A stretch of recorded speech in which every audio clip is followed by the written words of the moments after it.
Ooh, we got guests now. Well, we have a guest and we have audience members. I'm going to get rolling.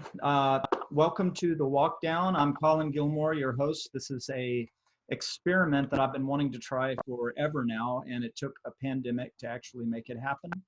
I'll be interviewing guests of various sorts, all centering around creativity.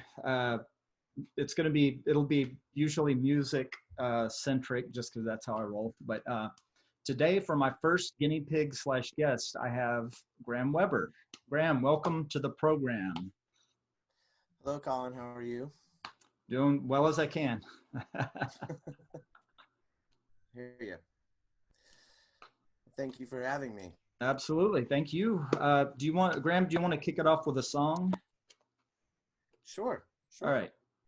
I'm the first guest ever, right? Yes, you are the first guest in the history of the Walkdown. It's true. I'm honored.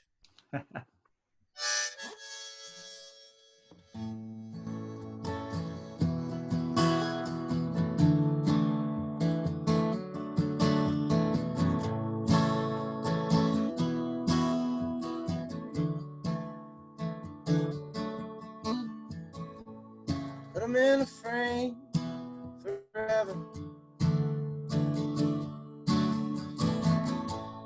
Put 'em on a shelf for good. Hope to make the hard times seem better. Lately they've been harder than you thought they could. But it's clear to me the seeds are sown. Where I'm going, I must go there on my own. Where I'm going, I must go there on my own. Set 'em on your right side, nightstand table. Remember all the good days that we had. Forget about the ones where I woke up sorry. I'm sorry. Forget about the reason I made you mad. But it's clear to me the time has come. In the morning I'll be walking toward the sun. In the morning I'll be walking toward the sun.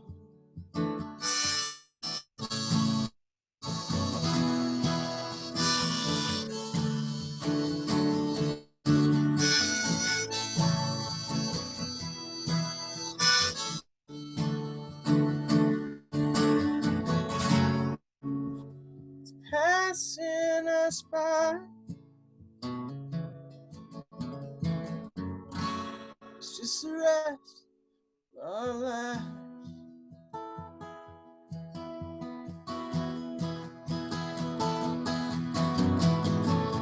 So shove 'em in the top of your cluttered closet. Bury 'em with anything that comes home.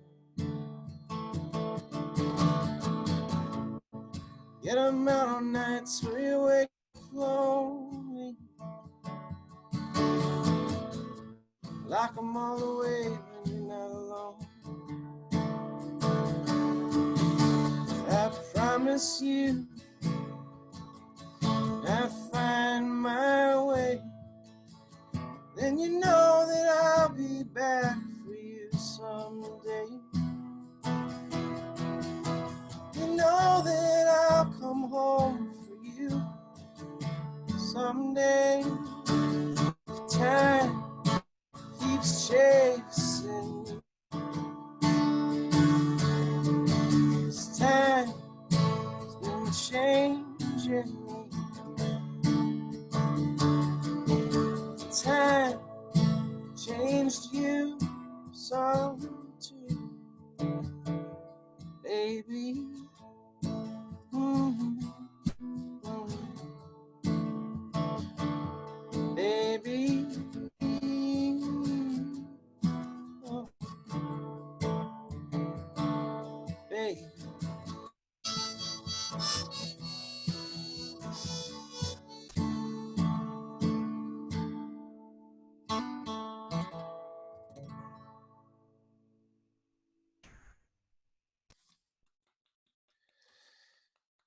Thank you. Yes. Tammy, can I talk now too? You sure can. Okay then. Yeah, I love that song. This is Graham Weber here with me, playing one of his originals, a song that I've loved for a long time. Graham, you and I used to do that song in the CBGB band, and Yeah. I couldn't help but play along just now. And I realized when I was singing along, people could probably see me singing it before they heard you singing it, or something crazy like that. I don't know. I could see you singing it, and that made me feel very important. So thank you. I'll do the same thing to your song. So you have been at this for a good long while. What got you started playing music, and what let me put it this way: living a life that centers around some kind of creative pursuit, and especially music, I think, can lead to an interesting lifestyle, right? And it can lead your life down paths that you never would have maybe chosen otherwise. And I want to ask you, what got you started? Was it something when you were young, like a concert you saw, or just a feeling that you had? What got you started down this particular path? Well, I started taking guitar lessons when I was like 5, but then I quit, and then I took them again when I was like in 5th grade, and then we moved and I quit, and then I kind of learned enough to get by, sort of learned a few things, and then when I was in high school, I took some more lessons, and I learned how to play the blues, sort of, as a kid from the suburbs of Cincinnati can play the. But then I stopped taking lessons. I should have stuck with it. But then I went to college, and I got the internet for the first time. So I started looking online, and I'd had a bunch of songbooks. I used to buy or shoplift songbooks from the record stores at the mall. And so I had kind of like learned how to play songs that I knew, and what got me sort of hooked. And then when I to college, I learned some songs that I thought might impress girls, and the internet kind of opened up a lot of options about, like, every song had a tab or something, right? So fast forward a year or two into that, I was living in Oxford, Ohio, and walking home from a party one night, and then I got I found there was a CD wallet, and it had Laying in the Street, and it had Willie Nelson, Johnny Cash, Storytellers, and it had John Prine Live, and all those recordings are just them and a guitar, basically. And I was like, well, that's cool. And I was already playing, so I started playing a lot more of those songs that you could pull off by yourself. And then I moved to California, and my dad sent me Todd Snider's Happy Year record, because that was on Oh Boy, and he was a fan of his, and John Prine anyway, so he thought I might like it, so he sent it to me for my birthday. And I was living a couple blocks away from Abe's on Peak, and Todd was playing a show, and I was doing going to like the Groundlings, taking improv classes and auditioned for that, and I went and saw Todd in the back of this guitar store where I just bought strings. I didn't know they had shows there. Now I would like give my right arm to have a gig there today. I'd give my right arm to have a gig anywhere today. It would be great. But hey, buddy.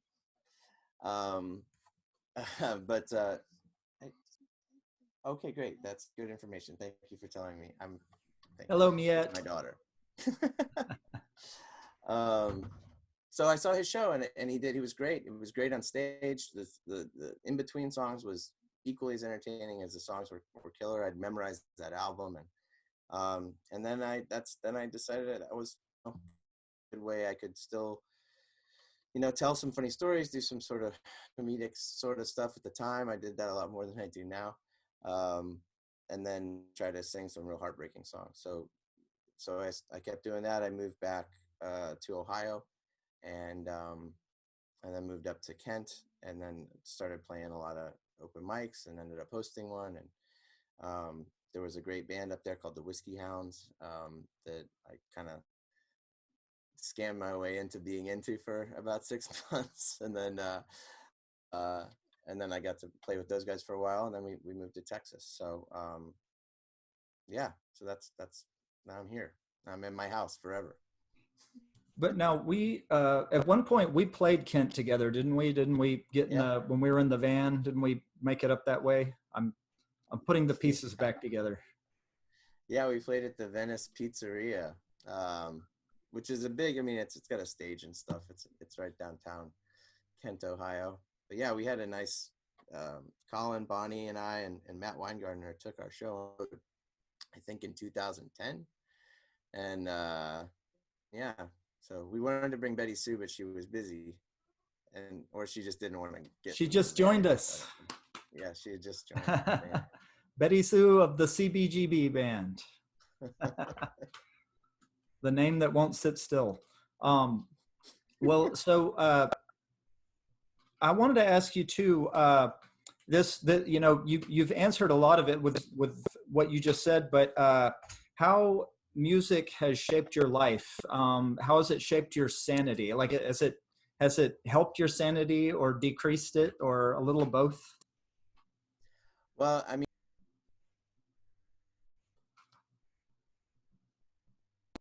sorry.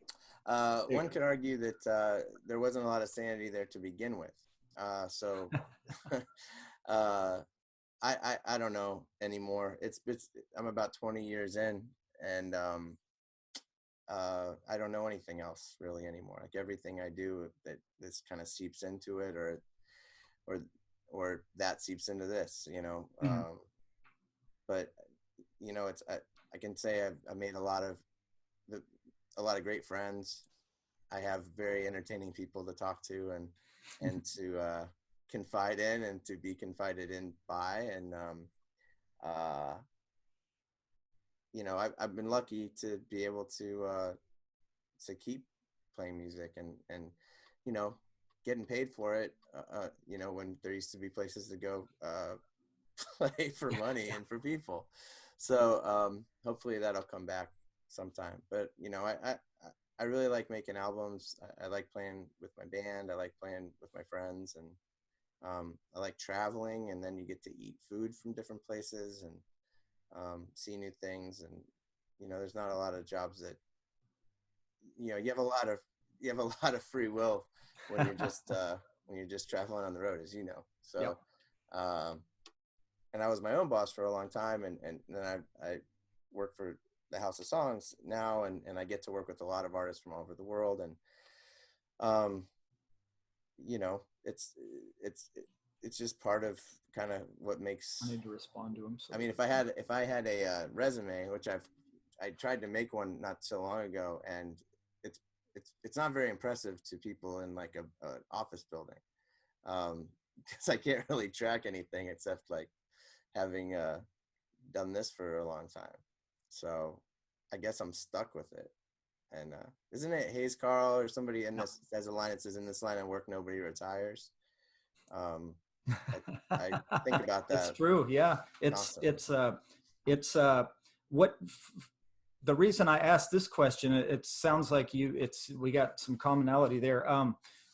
A lot of the people that I grew up with, that followed either music or art or something where that required them to stay creative. They were already a little nuts to begin with, but having myself included very much, but having an outlet kind of gave them, saved a lot of them. And I feel like there was some of them that didn't, just kind of fell off the end just from not having any way of expressing themselves, or and especially expressing the chaos that's inside you. I feel like music can do that sometimes, that and I feel like in the when we played together, yeah, we found it's like we were taking chaos and making notes and rhythms out of it. That was like the song might have been the most sane thing we did all day or something. Yeah, Yeah. a lot of the times it is. It's the most normal thing, especially when you're traveling or just in your everyday life. I think most people who do this would agree that that's, for me, like that's sometimes that's the only place I feel comfortable is when, Yeah, you know, your phone isn't with you. Nobody can really bother you that much. that's right. Yeah. And It's you a get to moment get of silence almost, isn't it, when you're on stage? Or yeah, it's it's a yeah. very zen thing if you approach it that way. Because I mean, I don't, I don't get, I feel more comfortable on stage than I do talking to people, like, not you, but strangers. I, I mean, I can do it, but inside I'm generally, it's like a beehive or something. There's a lot of I hear you. activity going on, and it's not very comfortable for me. Well, I Um, hear that. We're gonna go. Do you have another song you can play for us? yeah, yeah, Okay. sure. Speaking of which, Um, well, Betty Sue is on here, I think. So when we were in, well, you were there when we were in New Orleans. Um, it was late one night, and then Betty and Bonnie and Jamie and everybody, and you were there too. It was like feel like the Wizard of Oz, and you were there, and you. Um, but you guys played this song as one of my songs, and it totally wrecked me. Um, so I'll play that song right now.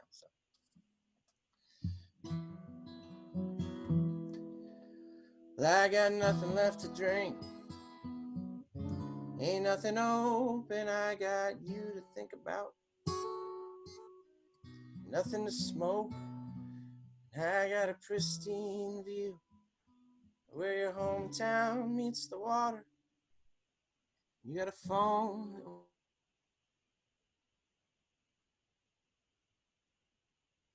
that you once. I know I would have told you all the time, Marie, I'd have loved you, scars and all.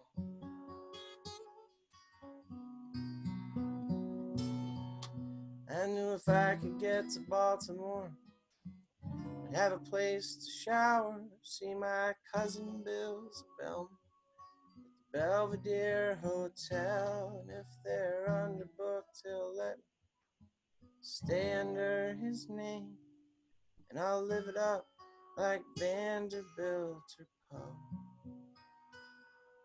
And I'll order up the finest, strongest thing $10 can buy. And I'll lie in those fine linens all alone. 'Cause it's the weekend, and I got nothing but a dream of you, my dear. When I think about the solace of your ever-loving arms, I drift away.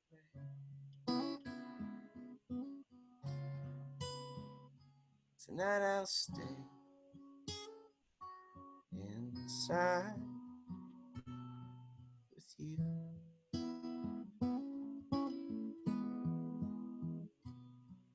Might have thought you got the best of me, but you only got the most.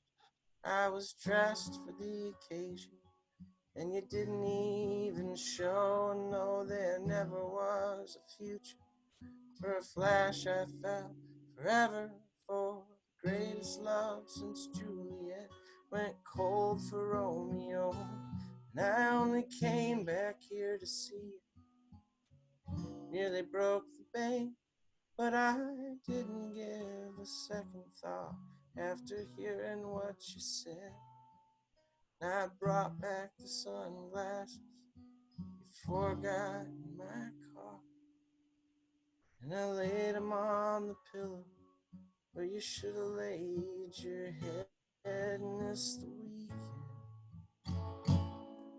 I got nothing but a dream of you, my dear. When I think about the solace of your ever-loving arms, I drift away. I'm confident to follow in the footsteps of a woman led astray.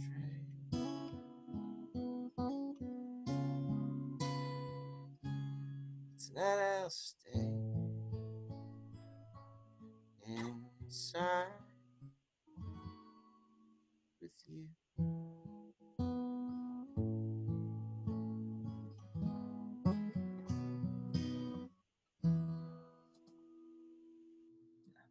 Yeah. Staying inside. It's a good thing to do. Oh, beautiful.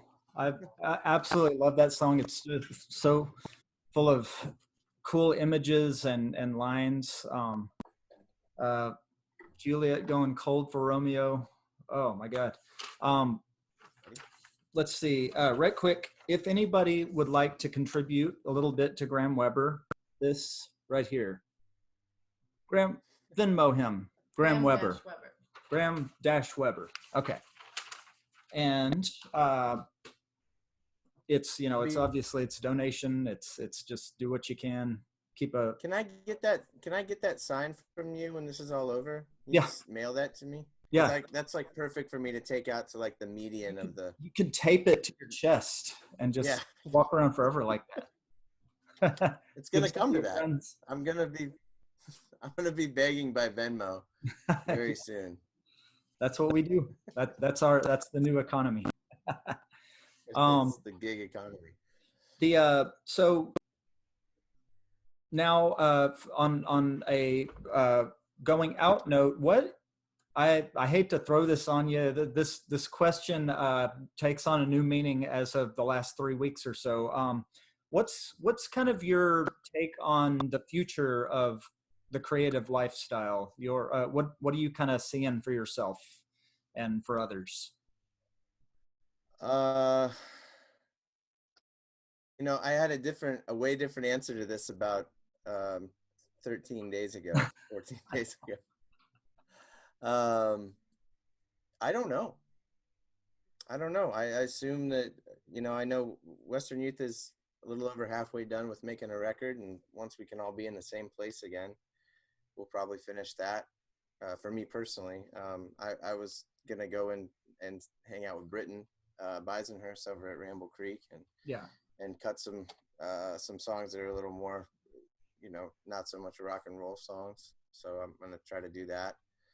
I'm hoping that he's pretty quarantined most of the time anyway. So if once we pass this threshold, or if he's probably safe, right? I think so. And then for, you know, people in general, or for the, you know, the state of things in general, I really don't know what to expect. You know, I mean, there's a lot of people that, you know, have had to cancel tours. I know we canceled a lot of things. I know you guys have, and so I assume there'll be some sort of like rubber band effect a little bit, where once we're in the okay that it's all right to go out and see shows and play shows again. A lot of people want to go see stuff. I hope everybody's going to want to play. I don't know what they're going to do with festivals. They're going to reschedule. They're going to all be sitting on top of each other, I'm afraid. I think there's going to be this, we're going to go from 0 to 100 really fast. And then if we can all stay healthy and prevent another pandemic, then hopefully things will level out, you know, before the holidays. Right. Yeah, it's, you know, it's kind of gotten me thinking in the only way I know how, because, you know, I sure as hell don't know when this thing's going to end or when things are going to go back to normal. It doesn't seem like anybody really does. But I listen to experts just to make guesses that sound better than other people's guesses. But anybody who with any sense whatsoever ends their sentence with, you know, but it might be different. You know, I've never felt like this in my whole life, where the whole world seems to be in that boat. And I'm looking at it through a musician's point of view, and from the point of view of somebody that hangs out with a lot of different people in this field. And I'm kind of wondering, see, because I'm looking at guys like you who, you know, you've got your own act, you've got a Western Youth going, and then you've also been a mover and shaker in just putting creative minds together in Austin and actually all over the world. And I'm sort of, I'm talking to musicians about this because I feel like a few things are happening. And one is we're going through a period where, you know, all of a sudden people are like, oh yeah, we want to see live music again. You know, like maybe there's a lot of things that got taken for granted, and not just live music. My God, I took going to a restaurant for granted. You know, I for the longest time, and I'm looking in the same way that people working all fields are. I'm looking at this and going, all right, how do we come out of this whole thing and rethink it to where it makes it maybe where we have new insights from before, you know? Yeah, I hope so. I mean, I think like taking a little, I think one thing that it's doing I mean, there's no positive to people getting sick and dying, but for the mass populace, right? I think that oddly taking a little, or having to readjust, or being forced to do something else, Yeah. And think about things in a different way is maybe not the worst thing to happen to this world right now. Absolutely. So and I don't know how that affects the community, or you know, there's a lot, you know, my big thing is I'm interested to see what's still standing. Yeah. You know, when it comes to music stuff, I mean, is it going to, you know, are the clubs going to be open? Are they going to be able to be open? I was asking myself that before the pandemic, and now I really am, you know, it's right. No kidding. You know, it's a real concern. Yeah. I mean, hopefully they can, maybe the people who rent and like, like you know, I don't think that's going to happen though. Yeah. So, you know, I'm hoping there's this better appreciation for being able to be around people and sharing a common experience. Whether that's, you know, I took a lot for granted. I've done a lot of stuff. I mean, I'm not it's not a bragging thing, but I've been very fortunate to say I've gotten to I've seen most of my idols play, you know, concerts. I've gone to some awesome sporting events and live events, and have been in a bunch of great cities. And I know you have to, you know, and I really appreciate, and I do try to appreciate that, but I don't think even as much as you tell yourself you're appreciating something at the time, a lot of the time, regardless of a pandemic or not, you appreciate it more in hindsight. Yeah. So I'm hoping that, you know, since we're getting this almost preemptive hindsight situation now, where we're really everything, that once we get back to some sense of normalcy, then we won't take everything for granted, and maybe we can all just be a little nicer to each other, and like, not, you know, like, amen. Yeah. And And on that, you know, I'm not going to talk politics on your first show. So, but I'm hoping that this causes a bit of a shift in that as well. Yeah. Yeah. So let's see here. What's next on the agenda? How about another one of your songs? Can I know I said two, but how about one more? Sure. I threw you a curveball. You did. You did. I'm wearing my pajama pants. My family made fun of me because I put on like a shirt, so it would look like I have a shirt on. It's like a newscaster. Yeah, exactly. You know. It is. Yeah. But I do have on pajamas. They're all wearing shorts and not telling us. So. Here, let's do this. Let's do this one. This is here's one that's it's kind of about that. It's sort of about appreciating things a little more while we're actually there. Um, this is one of the songs I was going to record out with Britain. So.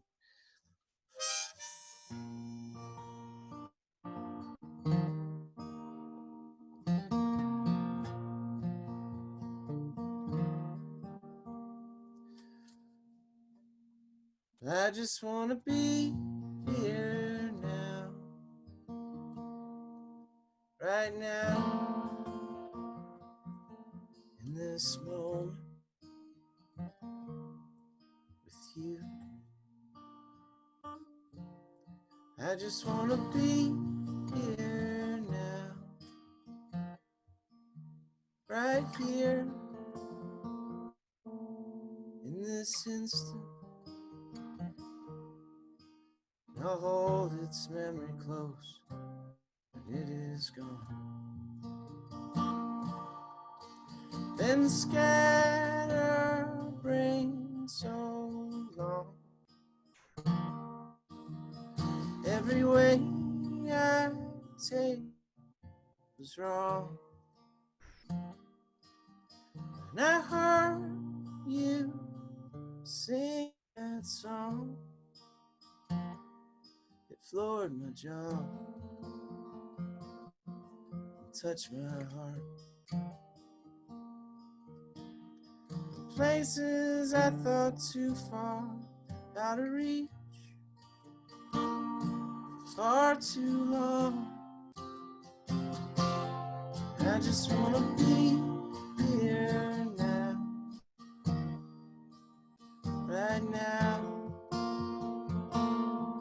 in this moment.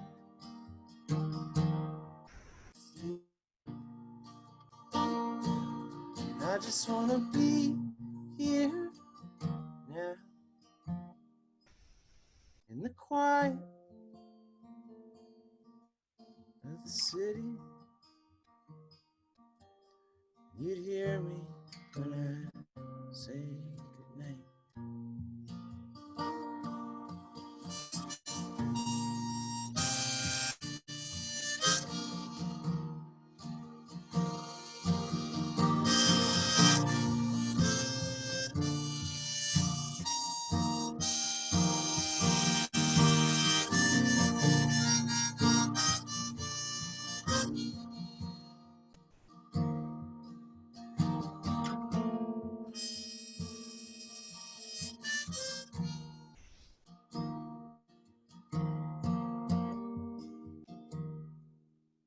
I've been searching up and down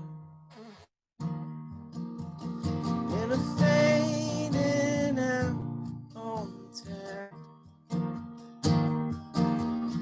I don't mind hanging around you to turn your head. The hair falls off your shoulder and you laugh. Sure, I'll be looking back on that. I just wanna be here now, right now, in this moment with you. I just wanna be here now. There isn't any other time or place that I'd rather be.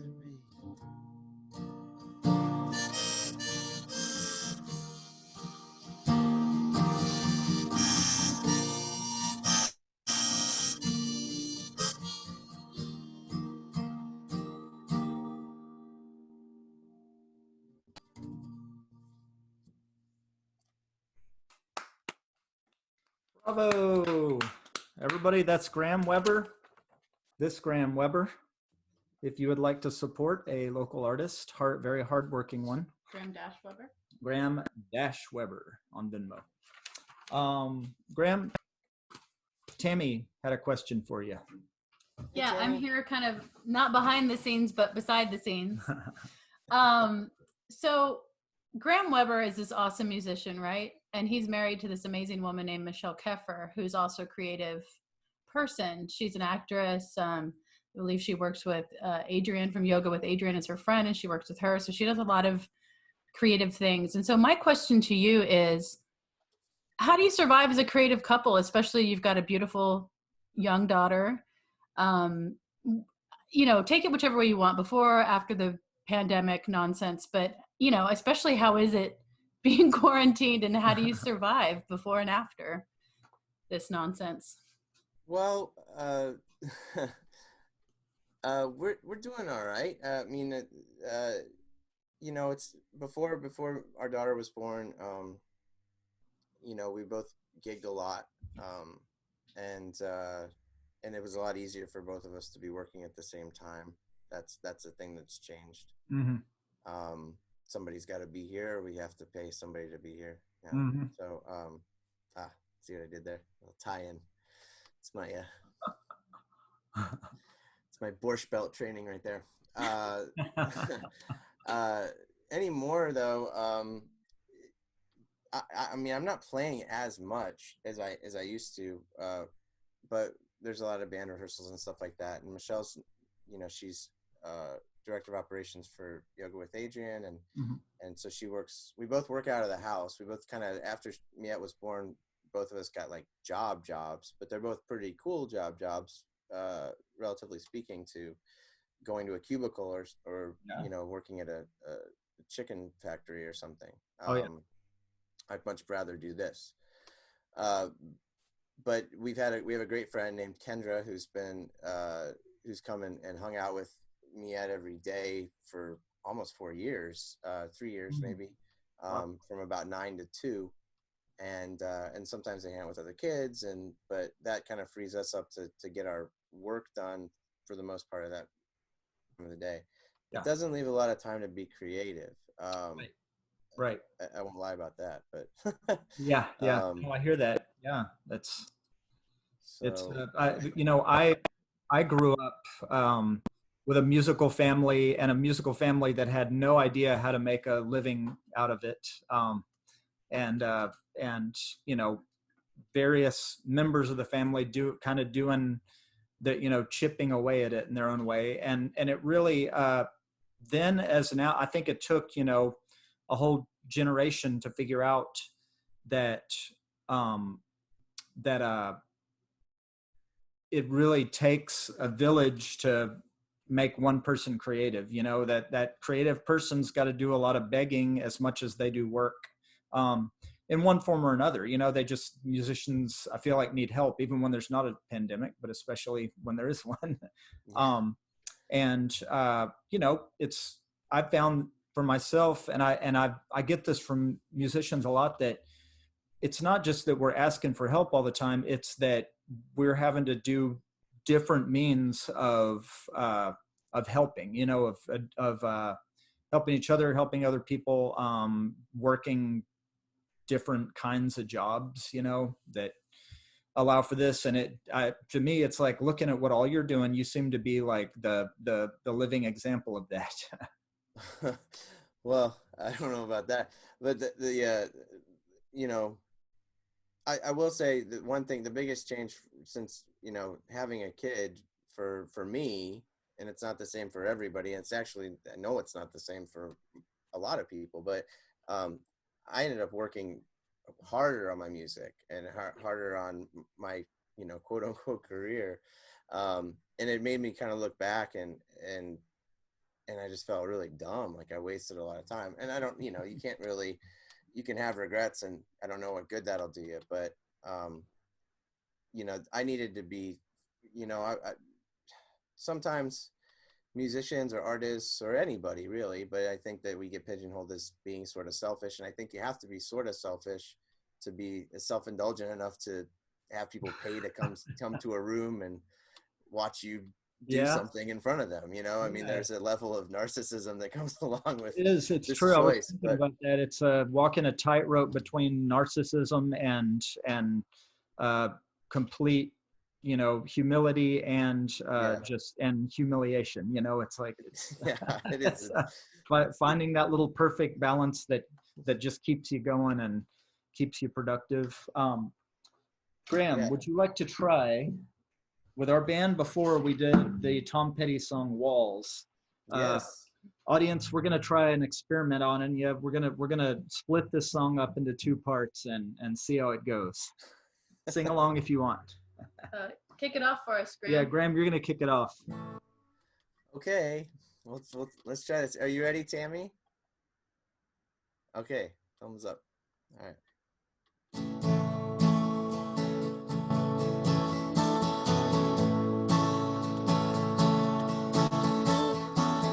Some days are diamonds, some days are rock, some doors are open, some roads are blocked, sunsets are golden, then fade away. If I never do nothing, I'll get you back someday. 'Cause you got the heart so big, it could crush this town, and I can't hold out forever. Even walls fall down.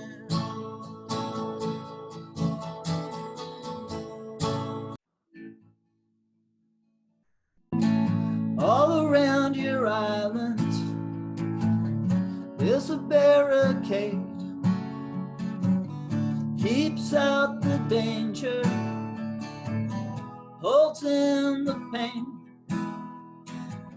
Sometimes you're happy, sometimes you cry. Half of me is ocean, half of me is sky. But you got a heart so big, it can crush this town, and I can't hold out forever. Even walls fall down. All right, take it out, Graham.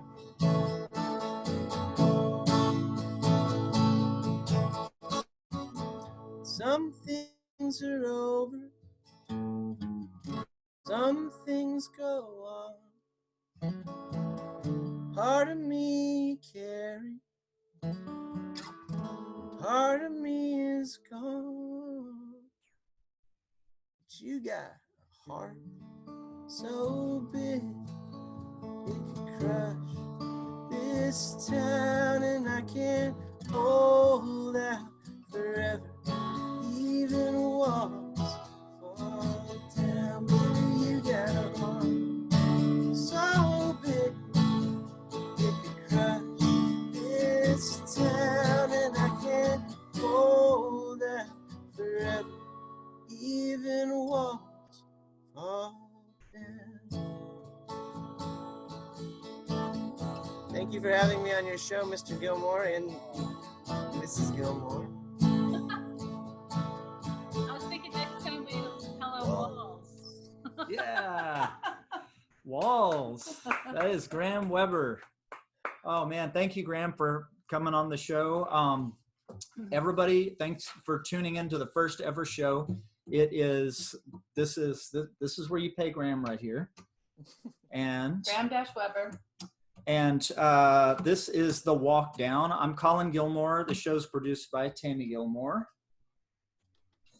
And we'll be back next Tuesday, March 31st. I believe the guest is going to be John Matthew Walker, but we're going to have to check on that. Graham, thanks again.